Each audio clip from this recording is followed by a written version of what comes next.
ఇప్పుడు ఆ మధ్య చంద్రబాబు నాయుడు గారు జైల్లో ఉన్నప్పుడు హైదరాబాద్లో ఆ ప్రొఫెషనల్స్, ఐటీ ప్రొఫెషనల్స్, లేకపోతే తెలుగుదేశం పార్టీ అభిమానులు కావచ్చు, కార్యకర్తలు కావచ్చు, ఎవరైనా అప్పుడేదో ఒక ప్రొటెస్ట్, ఒక కార్యక్రమం ఏదో చేస్తామనంటే కవిత గారు, కేటీఆర్ గారు, ఆ మాటకొస్తే హరీష్ రావు గారు అందరూ అన్న మాట ఏంటంటే అక్కడ జరిగేదానికి ఇక్కడేందే ప్రోగ్రామ్స్ అని అనుమతులు ఇవ్వాల.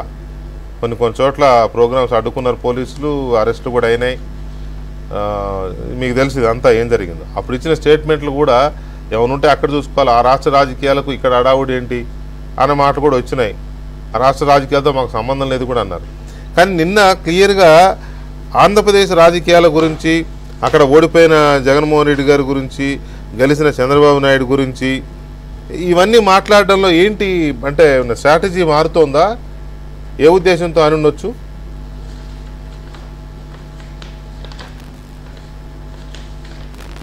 ఒకటండి వెంకటకృష్ణ గారు, చంద్రబాబు నాయుడు అనే అంశంలో ఆయన రెండు కళ్ళ సిద్ధాంతం తెలంగాణ రాష్ట్రం రాకముందు కానీ ఇప్పుడు కానీ, మొన్న కూడా తెలంగాణ రాష్ట్రానికి వచ్చినప్పుడు ఆయన ఒకే ఒక మాట అన్నారు, తెలంగాణ తెలుగు రెండు రాష్ట్రాలు నాకు రెండు కళ్ళలాగా, తెలంగాణ చాలా అభివృద్ధి జరిగింది, దీని పర్ క్యాపిటా తలసరి ఆదాయం దేశంలో అగ్రస్థానంలో ఉన్నది కనుక ఇంకా ఆంధ్రప్రదేశ్ అభివృద్ధి కావాల్సి ఉన్నది, తెలంగాణ చాలా అభివృద్ధి జరిగింది కేసీఆర్ గారి నేతృత్వంలో అని కేసీఆర్ గారిని వారు ప్రశంసించి అభినందించడం కూడా చేశారు.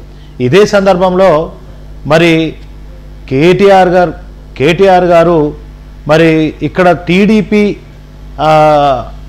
వస్తే అది డెవలప్మెంట్ అయితే మాకు లాభం, బీఆర్ఎస్కి లాభం అనేది అది 100% టీడీపీ అనేది తెలంగాణలో డెవలప్మెంట్ అయ్యే, అభివృద్ధి అయ్యే, లేకపోతే ప్రజల్లోకి వెళ్ళగలిగే ఆస్కారమే అసలు తెలంగాణలో టీడీపీ పార్టీ లేదు.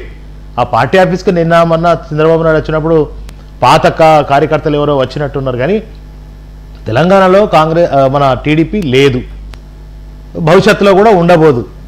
కానీ తెలంగాణలో చంద్రబాబు నాయుడు వచ్చినప్పుడు ఆయన ఎన్డీఏ ఒక ముఖ్యమైనటువంటి పాత్ర పోషిస్తూ ఉన్నారు కనుక ఇవాళ కేంద్రంలో బీజేపీ సర్కారు కావడంలో, నిలబడడంలో చంద్రబాబు నాయుడు గారి పాత్ర ఉంది కనుక వారు కీలకంగా ఆ భూమిక పోషిస్తున్నటువంటి సందర్భంలో ఆయనకు నిజంగా తెలంగాణ బిడ్డగా ఈ రెండు రాష్ట్రాలు అభివృద్ధి చేయాల్సినటువంటి అవకాశం అక్కడ ఉన్నందున, అక్కడ ఆ కీలకంగా పనిచేయాల్సినటువంటి అవకాశం ఉంది కనుక ఈ రెండు రాష్ట్రాల అభివృద్ధిలో మరి చంద్రబాబు నాయుడుకు కీలకంగా పనిచేయాలనేటువంటిది కోరుకోవడం తప్పులేదు కదండి. తప్పలేదు. అక్కడ ఆంధ్రప్రదేశ్ కానీ ముఖ్యమంత్రి, ఇక్కడ తెలంగాణలో కూడా మీరు ఒక్క నిమిషం అండి. అయితే కేటీఆర్ గారు అన్న దాంట్లో చంద్రబాబు నాయుడు గారు రేపు తెలంగాణ అభివృద్ధి జరగడంలో కూడా